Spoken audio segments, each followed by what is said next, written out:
Good morning. Here's our vlog for 226. And my guest today is Dawn Gluskin. Dawn is a truth digger, storyteller, and copywriter that helps entrepreneurs tell their stories that need to be heard in the world. Yes. When they do, they become more visible and have greater impact.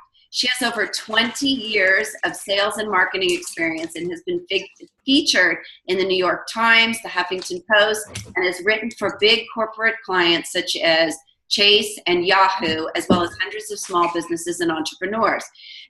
And she grew her first business to $3 million in revenue in year 2 at age 30. Woohoo! Woohoo! She knows that showing up in the world as who we really are and not who the world wants us to be, that is so important, happens to be good for business and is good for the soul.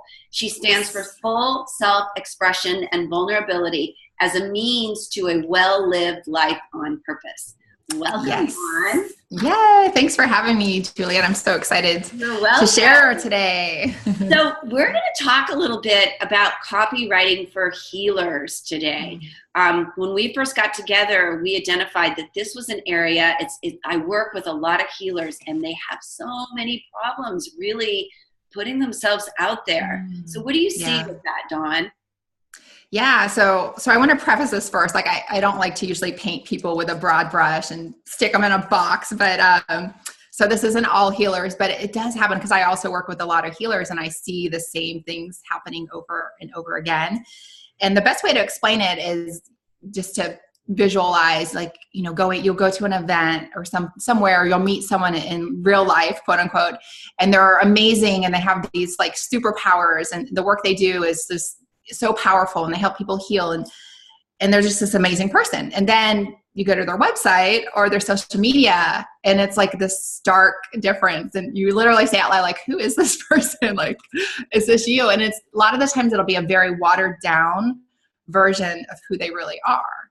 And I see that again and again and again. And it's not just healers, but it happens a lot in that space. A lot of humble humility, which is noble and honorable, but you got to speak your truth as well.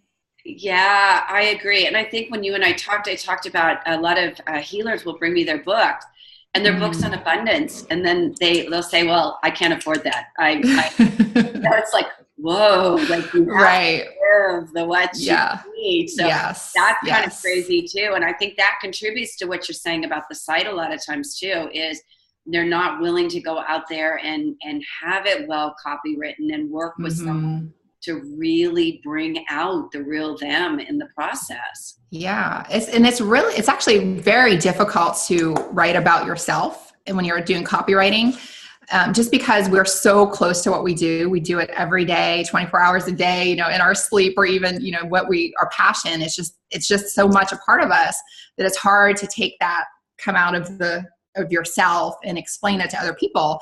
And people try to explain what they do and it makes perfect sense in their head, but the other person is like, what what do you do? So that's part. It's definitely smart to invest or to get training in that if it's a weak spot. It definitely is. We actually use a lot of assessment marketing with our healers so that they can find out what their audiences are saying about them as well. I think we all have a tendency to speak up here about what we do as we're experts, and we forget that those people just starting, we have to speak to them in their own language so that they understand. And sometimes that's a little hard to get out of people too. And I think it gets in their way. You and I talked about that so many healers have problems communicating tangible results because of that. So how do you work with people in that capacity? How do you get that out of them? Yeah. Well, there's a couple things in that. So what you said is so true about this high level of what they do. I always tell people, act like you're, try to explain what you do to like an 8 or 9-year-old and see if they get it. And if they don't get it, like, they don't have to be excited about it, but just like comprehend what you're saying. If you don't pass that test, then go back to the drawing board. And I actually have a 9-year-old, so it's really easy for me. I can run stuff by her. I'm like, does this make sense to you?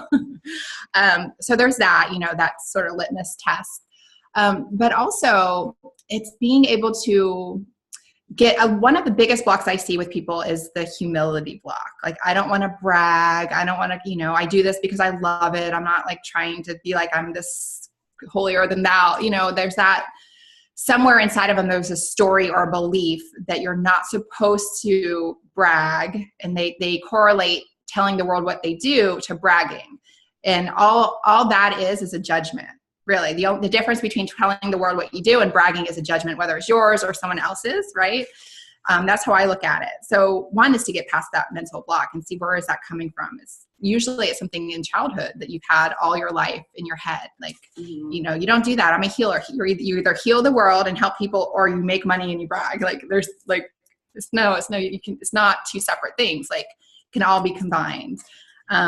So there's that aspect of it. But a way to get past that is you don't necessarily have to come out and say, I'm this, I do that, and me, me. You can tell stories. You can tell stories about clients and what the results that they had, the before and the after, or what it's like, the story about, people that worked with me on my retreat this weekend, and this is what happened. So you could use storytelling as a really powerful way to come across, get your message out there without being bragging or, get past those mental blocks. Very powerful. And I probably come from one of those backgrounds, because my father used to always say, if you have to keep telling people how good you are, you probably aren't that good. Oh, wow. So I love that storytelling aspect. Right. Let other people tell it for you. Testimonials, case studies, all that good stuff. Yeah. Exactly. So we talked about one of the things that I think a lot of people have, not just healers, I don't want to pigeonhole them, but when they're explaining benefits, they get them mixed up. Yeah. So how do you conquer that with them when you're trying to relate the benefits of your product? Yeah, I mean, so that's a good question. So when people talk about the benefits of what they're doing, what I always say is the most powerful way to do that is to tie it to an emotion and bring it to life with this. It could be a story. So instead of saying, I help entrepreneurs fix their money problems, fixing the money problems could be a benefit of working together, right? Get your money problems fixed. But that doesn't really land. What lands is emotion. So a better way of really getting that point across is you could say, talking to your ideal client, you're saying like, do you, lay in bed at night, tossing and turning, like worrying, how am I going to make my next payroll? How am I going to afford this coaching that I want? How am I going to get, pay my assistant, or whatever it is, speaking to them about their problems and say, well, this course that I designed is just for you. And we get into that. And then talking about how we're going to uncover those blocks and what's keeping you from achieving that goal, right? So there's a better way of expressing that than just saying, we get past your money blocks. Okay. No, that's really a great way to put it, because I'm very direct, and sometimes I say something to someone and then I have to go, but don't say it to your audience like that. You just soften it up. But that's a great point, putting that emotion behind it. And that's where I think people don't understand why they need a copywriter sometimes, because, and to an even bigger point, we always talk about in my platform building group, that you need to be communicating with your audience before you create anything, so that you know what they're saying, what they want, what they need. So how does that, and their language too? Yeah, exactly. And their language. So how does that emotional aspect help you write their copy? Like, what do you really need from people to be able to write good copy? Yeah, the emotions is really where it's at. Like, you can tell people I can fix ABC, but to really bring them in and or even weed them out. So part of marketing is you're pulling in your ideal, like what I call soul clients, but you're also pushing out the people that aren't a good fit, because not everyone's a good fit. And I think that's something people need to remember too. That's another reason people kind of do this watered down copy. They're like, well, if I talk about, the chakras and the energy healing, and that people are going to think I'm weird. And it's like, no, those are the people you want. You want those people that get you. And that's who you want. So the rest of the people, good. That's not who you want to work with. So that's another reason not to be afraid to show up. But what was the original question? Oh, it was about just the emotion when you're talking. Oh, yeah. How do you hit that? Because that's where I'm a really tough time. That's where, you know, I'm not like this emotional person. So I have to really get down and talk to my audience about, tell me about that emotion, because I don't know.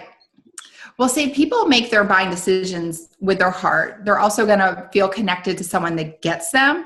And when you can speak to their struggle, when you can speak to the pain that they're suffering with, when you can speak to that emotional part of them, there's an instant connection. It's like, oh, you actually get me. The heart's involved. It's not just the brain. You know, the brain is part of it, but really at the end of the day, we're making our buying decisions with our heart. And we're deciding, is this person a fit for me or not, with our heart. So when you connect to that emotional part of the struggle, and then talk about how you can help them pass the struggle, and especially if you can talk about how you were in that struggle yourself. You say, you know, the reason I do this because I was that person 2 years ago and I learned the hard way. And now I want to share with you everything I learned. Like, that's really powerful when you can connect like that. But to your point, asking your clients, that's a good way to get the information. Just ask them, what's your biggest struggle right now? Or even doing one-on-one like strategy calls or coaching calls. You know, what's something that keeps coming up over and over again? You know that's what they're struggling with. Go to their websites, go your ideal clients, wherever they hang out, their social media. What words are they using? Use the same words. And that way there's a connection. It's all about connecting, especially online, because you don't have the advantage of being face-to-face and one-on-one, and there's that different energy there. Online, you really have to use your words wisely and connect quickly too, because our attention span is like, whoop, next thing. Exactly. No, it is. That's why we do community building, because it's, people don't understand, and a lot of times they just go out and spam, and it's obnoxious. And you have to really, especially with books, I mean, you've probably seen people buy my book, and it's, every time I see that, I'm like, you didn't take the time to build an audience. Otherwise you wouldn't have to present this in that manner. So I would say, especially online, and people have this impression online that they can just put something up and it will sell. Right. They don't have to make that connection. And it's just not. It's all about the connection, and how much you're giving too. Like, you want to give people and support people, even like you're doing now with interviews like this, where you're giving people information and trying to help. So you want to be a giver. And then when you're asking, okay, now I have a book to sell, they're automatically going to want to buy it because you've been so generous with your knowledge, and they're super fans. And you know, a process to build that up, but you know, it's not as hard. It's not as difficult either. Like, if you're just genuine, and my dog wants to say hi, he just jumped in my lap. This is Maestro. What kind of dog? So he's a Cavapoo. He's a poodle mixed with a Cavalier King Charles Spaniel, which is a mouthful, but he needs a haircut right now. He's a little fuzzy. He's like, can you please give me attention? Well, it's cold in Florida today. Yes. So, for us Floridians, it's in the 60s, so we're cold. God, it's freezing. But just taking time to connect with your audience, really finding out what they want, giving them what you can. And, you know, of course, you have your paid programs too, but give what you can, and then when you drop an offer, they're ready to receive it. They're ready to go, and that's what's so hard. I see a lot of people out in the space driving Facebook traffic. They're running Facebook ads into their communities, and I just think, what a waste, because for many of these people, they're driving a bunch of cold traffic in and expecting them to just purchase, and that expectation is so unrealistic until they, you know, really build that relationship and start to give more. Unless it's like a super targeted Facebook ad, like to your email list or something like that, you know, that might be a time it would work. But a lot of the time, if you're just getting random people, it's not about quantity. I mean, it is about quantity in some aspects, because you want a lot of people to hear your message, but focus on the quality first. That's the most important thing. And then the rest will kind of follow organically. Totally agree with that. Yeah.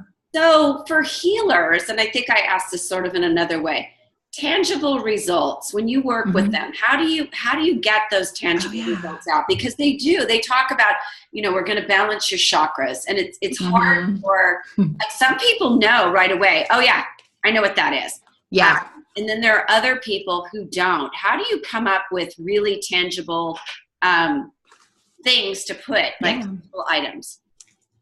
Yeah. So the easiest way to do that is to just think about some of your clients. This is what I would tell my, someone I'm working with. Think about some of your favorite clients or some of your clients that had the best results.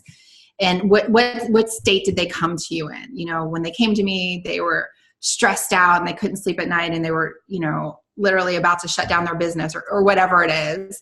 And then after working together for 6 months, they were, had their biggest month of sales, or they were running a marathon or whatever it is, like some shift happened. So when you can kind of take that and take a few of them, that kind of transformational story, like we started here, we worked together, we ended up here, then you have tangible results and you can tell it just like that. Like if you're feeling stressed, you're feeling this, talk about all the feelings your client came to you with, but where you want to be is this, talk about where they got to, then this is how we're going to do it. We're going to work together. And, that's the easiest way to do it. And it really is simple when you break it down like that. Just think about client A, this is before, after, client B, before, after. Start analyzing your results and easy peasy. That's a great. It really is. Yeah. Yeah. We make things hard for ourselves, but.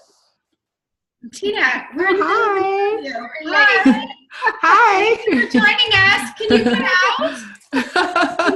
I just spent the last 20 minutes looking for the Zoom thing, writing you and texting you and all that. So we're in the middle of an interview. I don't have you until 2. Okay, terrific. Talk to you then. Hi, Tina. Hey, Tina. Bye. Bye. Well, that was awkward, but we're going to leave it in anyway. Just flexible of Tina. Well, that was fun. We got Maestro, we got Tina. Everyone wants to hop on today. Why not? I've got a dog or a cat to come in. The more the merrier. In any minute. So do you have an offer for us today? I knew you were going to make a small yeah. Well, I do. I have a free resource on my website. It's called The Power of Storytelling in Business. So you can go to my website. It's blisscommunications.com. So it's BLISSED communications.com. And it's right on the top of the page. And it's a training and a 20-page workbook that has a lot of prompts and workshop style activities that'll help you write your signature story. And a signature story is something that people are going to remember you by. It's going to make you stand out in your industry. Everyone needs to have one. My short version of my super short of my signature story, just to give you an example, is I started my first business at age 30 and I grew it from 0 to 3 million back to 0 again. And that was the best thing that ever happened to me. So that gives you like the short version. And then I have a longer version that tells like some of the details, but like something like that, we all have our version of that people are going to remember. Their jaw is going to drop a little bit. It's going to make you stand out in what you do. So I take you through that process. And again, I make it really easy because I like easy and it doesn't have to be difficult. So blisscommunications.com. Oh, very cool. Thank you so much for being here. And we will put that below too. And awesome. Freebie Friday, put it in there as well. We have Freebie Friday in the group. Now that you're in the group, you'll see it. You're welcome to post. So awesome. Guys, hope thank you so much. Yes, thank you. Stop recording.